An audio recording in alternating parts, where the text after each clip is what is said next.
For section 4.1, Introduction to Quadratic Functions, we're going to model real-life situations with quadratic functions.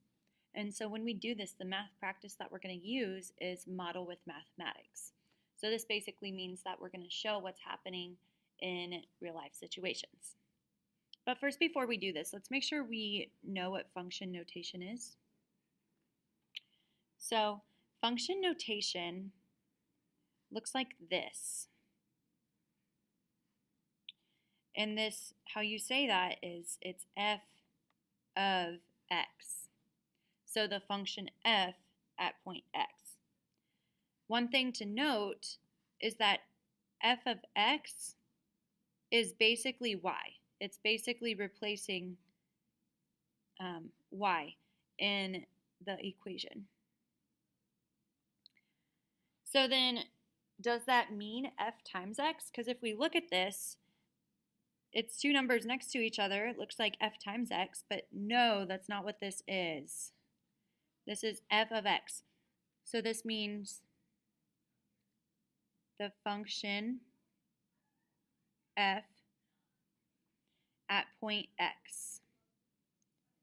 So the value of this function, the value of y, when x equals whatever. So let's go ahead and do an example now that we have this foundation. So our first example says a basketball player shoots at the basket from a starting height of 6 feet. The equation h of t equals negative 16t squared plus 20t plus 6, where h is the height in feet and t is the time in seconds, models the path of the ball. So first thing to notice is here's the equation here. This is what we're using. The second thing to notice is h is height and t is time. And we're going to use that information to answer these next questions. So the first thing you should think when you see a problem is, what are my variables and what do they stand for? So the first problem says, how long is the ball in the air? How do you know? So thinking about how to solve this, you need to think, at what height or at what heights will the ball go into the air, then drop out of the air? Well, it's going to go into the air and then drop out of the air when the height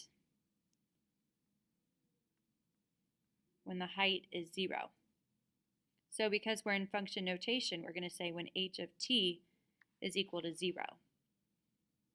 So what we're going to do, if the ball goes up in the air when the height is 0, and then it drops out of the air when the height is 0, then that tells us how long the ball is in the air. So let's go ahead and solve this. So I'm going to set h of t equal to 0. So I have 0 equals negative 16t squared plus 20t plus 6. And then when I go through and solve this, I'm factoring, and I can actually factor out a GCF. So I can factor out a 2. So I'm left with negative 8t squared plus 10t plus 3. And now I'm going to use the AC method on this part. So that, I'm going to put my t table over to the side. I'm multiplying to negative 24, and I'm adding to 10. So that's going to be negative 2 times a positive 12. That'll work. So that becomes negative 8t squared minus 2t plus 12t plus 3. And I still have all this other stuff. So I'm going to factor out a negative 2t, and I'm left with 4t plus 1. And then over here I'm going to factor out a 3, so I'm left with 4t plus 1. And so now I have 0 equals 2 times 4t plus 1. times negative 2t plus 3. And now when I go through and solve those, I end up getting t equals negative 1/4 and t equals 3/2. So I got my two answers, but we have to think about what this is asking. It asks, how long is the ball in the air? So can the ball be in the air for a negative amount of time? It cannot. So my only option for an answer is t equals 3/2. So my answer is 3/2 or 1.5 seconds. But then the second part of this asks, how do you know? So you can just explain what we did here. You can just say that the ball drops after 3/2 seconds. And that is enough, just so that I know that you solve that to find out when the ball hits the ground or when the height becomes 0.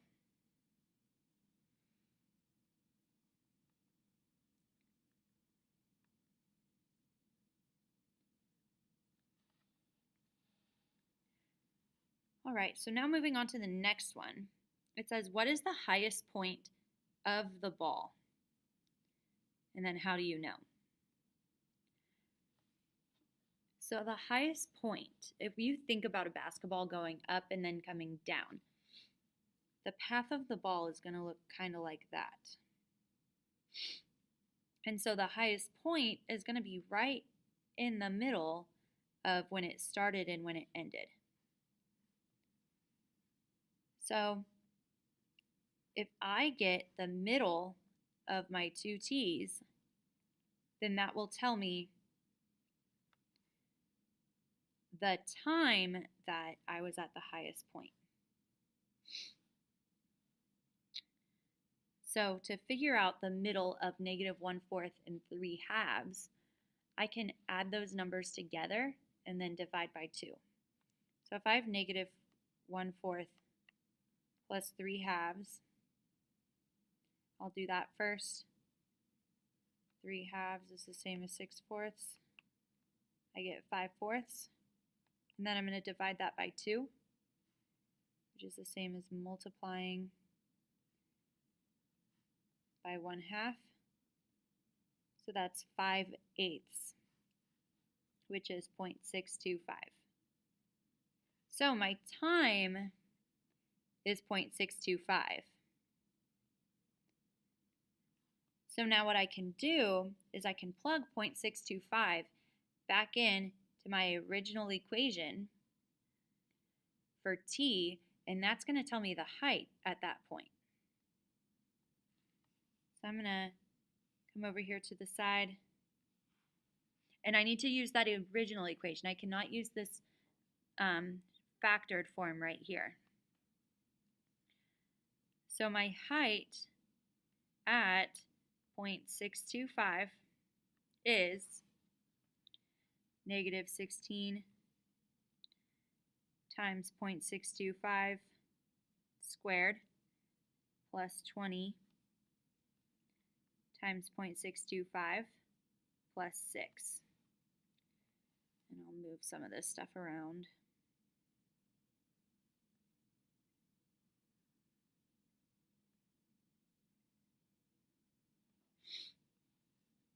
And now I'm just going to solve this out. I can go ahead and just use a calculator on this, and I will get that the height at 0.625 is 12.25. Now, if I would want to confirm this, I can figure out what the height at 0.62 is and the height at 0.63. Those are the surrounding times. If it's higher at either of those times, then that means that I got the wrong one. If it's lower at both of those times, then that means that this is going to be the highest point. So if you go through and you solve that, you end up getting 12.2496 for both of those. 12.2496 is less than 12.25. Even though it's barely less, it's still a little bit smaller.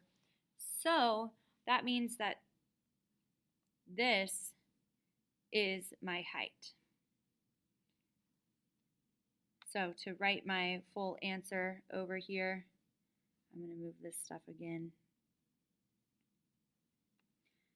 My full answer is going to say that the height is 12.25 feet. And then how do you know this?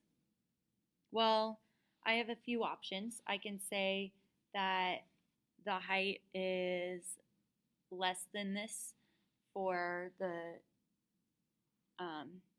seconds before and after this time.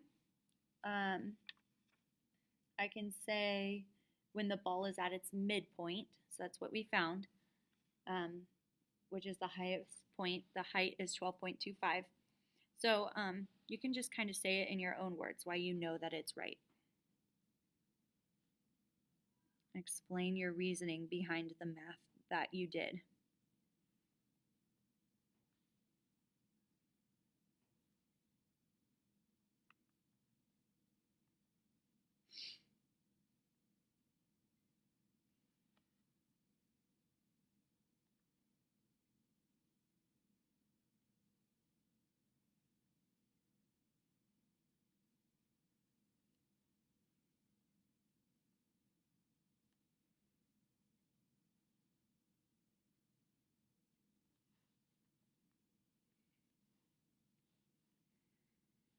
All right, so this next question, what is happening at t equals 0? Well, first of all, think to yourself, what is the height when the time is at 0 seconds? If you look back at that equation and if you plug in 0 for t, you end up with the height at 0 seconds is 6 feet. So what would be happening at that point? Well, the original problem told us that the ball has a starting height of 6 feet. So the ball has not quite been shot yet, but at 0 seconds, it is just about to get shot. So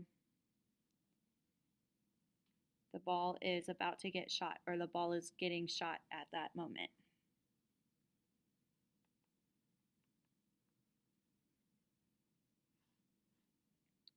And you can kind of say that in your own words as long as you're kind of saying that same similar idea. That's all you have to do for part C. So then part D, describe what is happening at the point 110. Well, first think to yourself, what does 1 stand for? Well, it stands for 1 second because it's t. And what does 10 stand for? Well, it stands for 10 feet. Because if we think about an ordered pair is in the form x, y. Well, the x is time, the y is height. So 1 is going to be my time and 10 is going to be my height. So the answer to this is something similar to after 1 second, the ball is 10 feet in the air.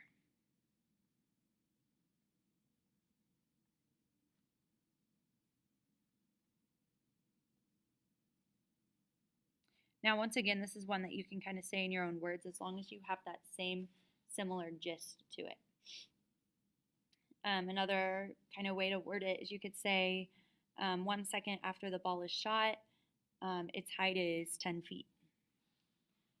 So different options there for what you are trying to say. So that is how you do this problem. There's a lot of stuff to it. You need to complete part A. You need to figure out how long the ball is in the air before you can do part B, because you use those 2 times to find that middle height. And then parts C and D are kind of separate, and you just need to explain what's happening there. So this example says a player hits a pitched ball.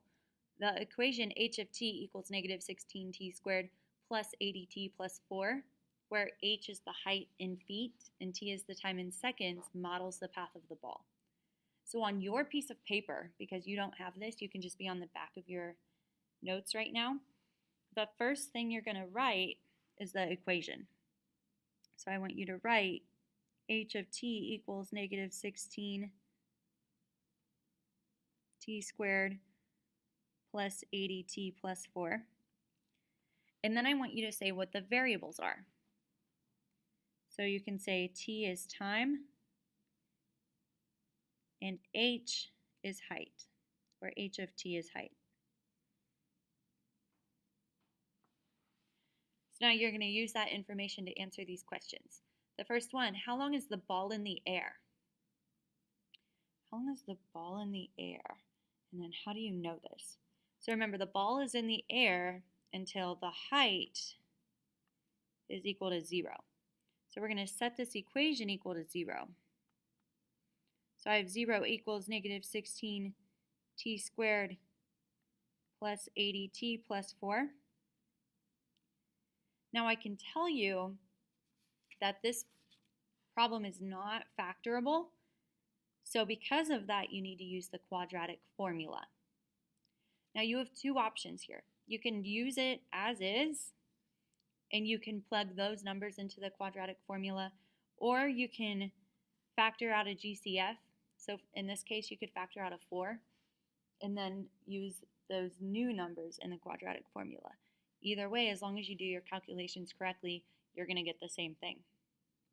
So I'm going to go ahead and just use these numbers as they are so that I don't accidentally make a mistake when I'm factoring out a number. And I'm going to think to myself, x equals negative b plus or minus the square root b squared minus 4ac all over 2a. And now, in the past, when we've done quadratic formulas, we've just simplified them and moved on as soon as they were simplified. But since these are real situations and we're trying to find out some numbers here, I want you to go ahead and solve them all the way down. So you can use a calculator for this.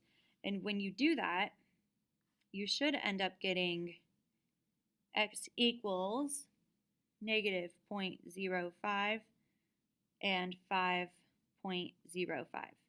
If you do not get those numbers, then that means you did something wrong with your calculations. So look back at what you did, try it again, and come talk to me if you're still having troubles. So now to answer this question, how long is the ball in the air? Well, we're going to use the positive one, and we're going to say that the ball is in the air for 5.05 seconds. How do you know this? Well, I know that the ball is at a height of 0 at 5.05 seconds. So that tells me that that's how long it was in the air. So now going on to part B, what's the highest point of the ball and how do you know? So that's where I have to use these numbers right here, and I'm going to plug them in to find the midpoint. So to do that, I'm going to add them together and then divide by 2. And when I do that, that's 5 divided by 2, which is 2.5. So the midpoint is going to be at 2.5 seconds. So now I need to take that 2.5 and I need to plug it into the original equation to figure out what the height is at that time. So the height at 2.5 is equal to negative 16 times 2.5 squared plus 80 times 2.5 plus 4. And when I do this and I plug it into my calculator, I get the height at 2.5 seconds is 104 feet. So that is one of my answers. If you did not get that, then you did something wrong with your calculations, and double check that. All right, so then the second part of this question says, how do you know? Well, I know that the ball is at its midpoint, which is its highest point.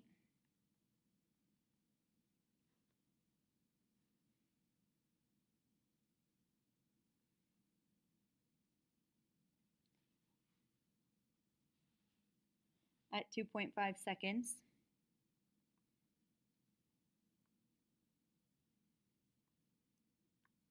And its height at that time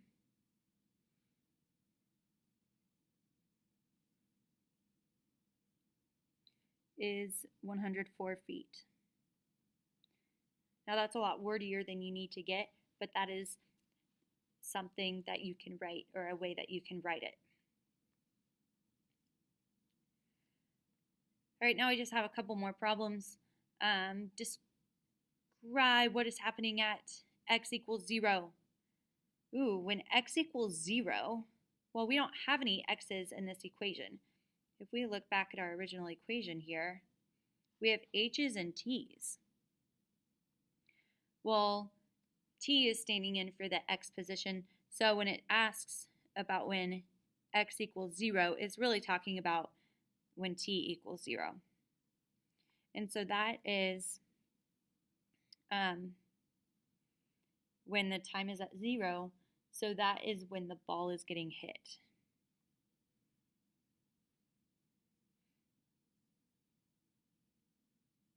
So the ball got pitched, and then it's making contact with the bat at this time.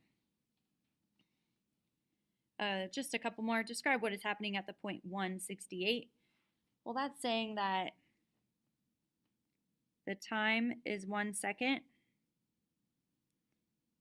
and the height is 1 second.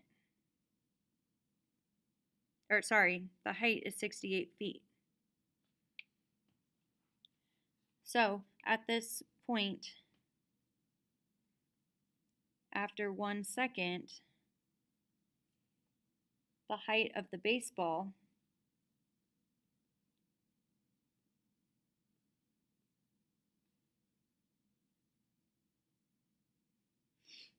is 68 feet.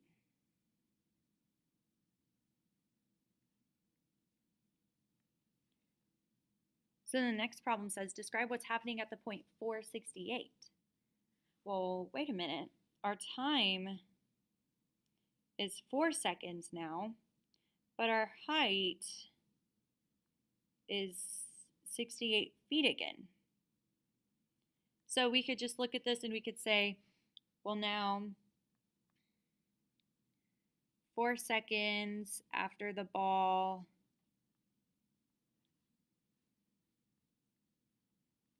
is hit, its height is 68 feet. So what's happening here, if we really want a good visual, we have a baseball here, and it gets hit, and it's got this path right here that it goes on. Well, this problem is saying after 1 second, say that's right here, the ball is at 68 feet. It continues on, and then it gets to this point here. This is the height. So this is at 104 feet. And then it continues on, and after 4 seconds, it's right here. So it's back at 68 feet. So it's moving downwards now. Before it was moving up. And then eventually it hits the ground after 5.05 seconds.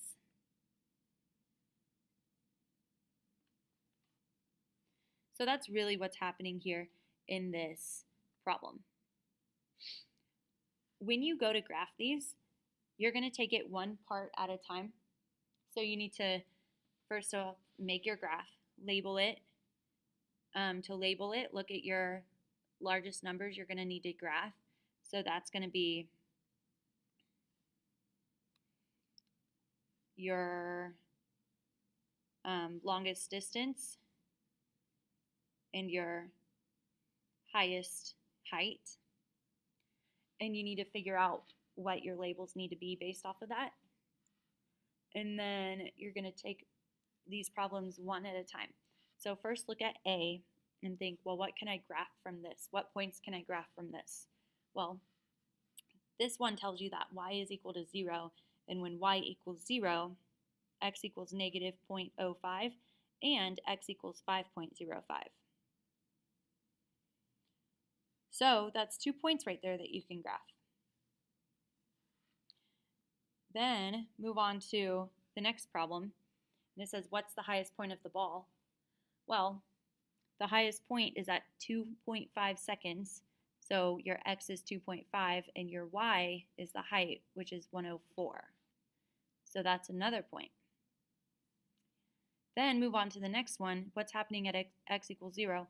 Well, that doesn't really give you any numbers, but you can real quickly plug 0 in for x or plug it in for t and find out that your height is going to be 4. And then you can use the points from D and E. And when you do that, a very rough outline, you're going to have your distances there. You'll get your height. You'll get that 0.04, and then the 168 and the 468. So you end up with something like this. And it's always going to have that parabola curve to it. So give it the curve. When we're talking about a ball moving, the ball's not going to this point, then to this point, then to this one, then to that one. No, the ball's moving at a curve. The ball goes up like that, and then it starts dropping down. So that's what your graph should look like also. If you need to check your graphs, they are on this Canvas page, so you can go on and look at those. All right, that's all for this section. So if you have any other questions about it still, you can come talk to me. Otherwise, we will continue to use this information. We'll take it further and further as this Unit 4 goes on.